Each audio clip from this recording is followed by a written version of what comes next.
नमस्कार दोस्तों। तो दोस्तों, जब आप अपनी कंपनी की अप्रैल 2025 की जीएसटीआर 1 की रिटर्न को फाइल करोगे मई 2025 में, या आपकी company quarterly GSTR 1 return file करती है तो आप जीएसटीआर 1 की रिटर्न को फाइल करोगे जुलाई 2025 में।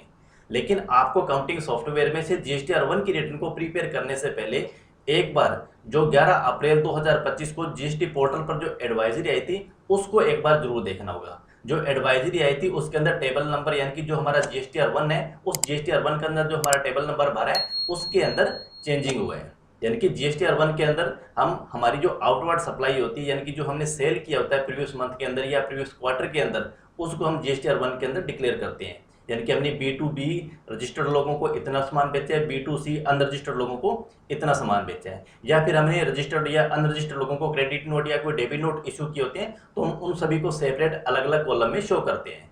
लेकिन अभी तक हम यानी कि मार्च 2025 तक की बात करें तो वहां हम जो HSN वाइज हम समरी देते थे टेबल नंबर 12 में, वो हम देते थे कंसोलिडेटेड।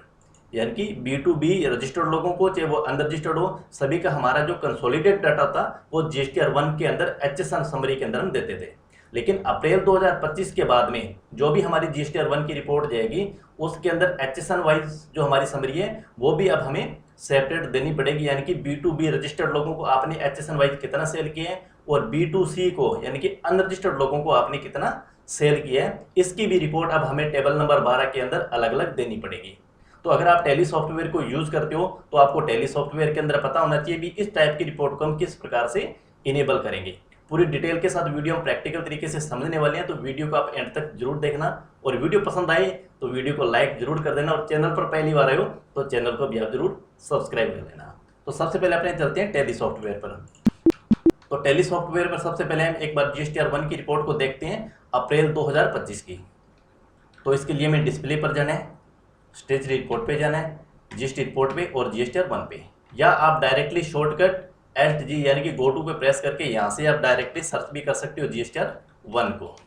ठीक है, और मैंने यहाँ पर टाइम दे दिया 1 अप्रैल से लेके 30 अप्रैल तक का। ठीक है, तो आपको सबसे पहले जब आप जीएसटीआर 1 की रिपोर्ट को प्रिपेयर करो तो आपको यहाँ पर कोई भी एरर आपकी ना आनी चाहिए। जो कि करेक्शन नीडेड ऑप्शन होता है ये आपका 0 रहना चाहिए, किसी भी प्रकार की एरर नहीं होनी चाहिए। और आप यहाँ देख सकते हो कि हमने जो B2B की जो डिटेल है वो हमने यहाँ पर अलग दिखाई हुई है। जो हमने क्रेडिट नोट डेबिट नोट को इशू किया हुआ है उसकी भी समरी हमारी अलग है, और इसी के साथ साथ हमारा जो B2C का जो रिकॉर्ड है वो भी अलग है। लेकिन अगर HSN वाइज की बात करें यानी कि टेबल नंबर 12 की बात करें तो यहाँ आप देखोगे बिल्कुल कंसोलिडेटेड आ रहा है, कोई भी हमें अलग अलग सेपरेट ग्रुप में नहीं दिख रहा। B2B की सप्लाई कितनी है, B2C की HSN वाइज सप्लाई कितनी है, तो इसे हमें टैली सॉफ्टवेयर में इनेबल करना पड़ेगा। तो इनेबल करने के लिए आपको सबसे पहले गेटवे टैली पे आके F11 बटन प्रेस करना है, और वहाँ पर आपको टैक्सेशन में जहाँ हमारा GST इनेबल करते हैं उसके जस्ट बाद में एक ऑप्शन आपको यहाँ पे GST की मिलेगा। उसके बाद में जो हमारी set alter company GST rate and other details,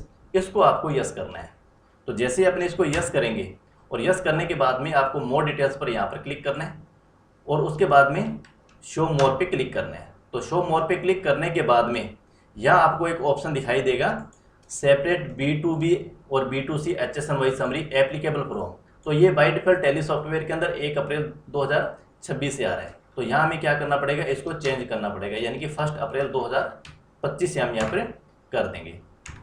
और उसके बाद में आपको किसी भी टाइप की कोई सेटिंग यहाँ पर करनी नहीं है। और यहाँ पर आपको विशेष ध्यान रखना है भी ये जो हमारा डाटा आ रहा है यहाँ पर क्रिएट HSN समरी, तो ये आपको क्या करना है, ऑल सेक्शन पे आपको करना है। ठीक है, ऑल सेक्शन एक्सपेक्टेड B2C पे आपको क्लिक नहीं करना, अदरवाइज आपकी रिपोर्ट है जो सही नहीं बनेगी। और उसके बाद में जो आपका HSN कोड है वो कितने डिजिट का होना चाहिए, लेंथ उसकी 4 डिजिट 6 डिजिट या 8 है। तो जो भी आपने आपकी कंपनी के ऊपर रिक्वायरमेंट अगर 5 करोड़ से कम तक है तो आपको रिक्वायर्ड है नहीं, तो उसके बाद में आपको 4, 6 या 8 उसी कंपनी के जो आपके टर्नओवर है कंपनी की उसी के अकॉर्डिंग आपको यहाँ पर सेलेक्ट करना है। तो मैंने मैक्सिमम यानी कि 8 यहाँ पर कर लिया, और उसके बाद मैंने कंट्रोल A बटन प्रेस किया, कंट्रोल A प्रेस किया। उसके बाद वापस हम GSTR 1 पे हम जाएंगे। तो इसके लिए हम डिस्प्ले पर जाएंगे, स्टेचरी रिपोर्ट पर जाएंगे, और GST रिपोर्ट पे GSTR 1 पे, और यहाँ एक बार आपको रिपोर्ट पूछेगा, इसको आपको यस कर देना है। तो ये हमारी रिपोर्ट है वो अपडेट हो रही है। तो ये अपडेट होगी। टाइम पीरियड आपको 1 अप्रैल 30 अप्रैल तक देख लेना है। आपकी जो एरर है वो भी आपको चेक कर लेनी है। अब अपने HSN वाइज समरी पे जाके चेक करते हैं। तो जैसे मैंने HSN समरी पे क्लिक किया तो यहाँ आप देखोगे हमारी जो B2B की सप्लाई है वो यहाँ पर मैं अलग से शो हो रही है, और B2C की जो सप्लाई है वो हमें अलग शो हो रही है। तो इसी तरीके से अगर आप टैली सॉफ्टवेयर के यूज़र हो तो आप इस तरीके से अपने ऑप्शन को इनेबल है जो कर सकते हो। आपको कोई से अलग से एड ऑन परचेज करने की जरूरत नहीं है, क्योंकि ये 6.0 का जो बिल्कुल लेटेस्ट रिलीज है उसके अंदर अपडेट आया हुआ है। सिर्फ आपको वहाँ पर जो इफेक्टिव डेट है उसको ही चेंज करना होगा।